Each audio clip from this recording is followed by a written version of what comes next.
বাতাসের মাধ্যমে বিচার ফাইসালা করতেন।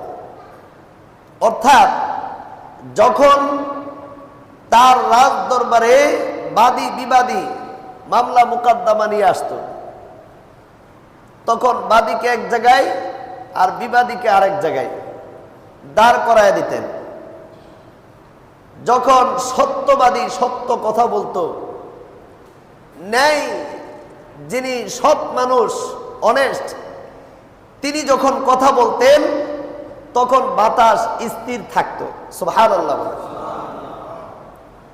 আর মিথ্যাবাদী যখনই মিথ্যার আশ্রয় নিত, বাতাস সাথে সাথে তাকে অনেক উঁচুতে নিয়ে যেত। সুবহানাল্লাহ বললেন না? বাতাসকে হুকুম করা লাগে নাই। মিথ্যাবাদী রাজদরবারে মিথ্যা বলা আরম্ভ করত, আর বাতাস তাকে অনেক উঁচুতে নিয়ে যেত।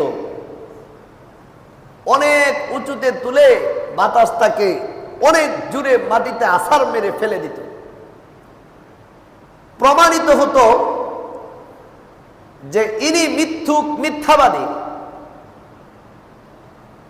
সুতরাং সুলাইমান আলাইহিস সালাতু ওয়াস সালামের লাঠি দিয়া বা মৃত্যুদণ্ড দিয়া বিচার ফাইসালা করার কোনো দরকার পড়তো না।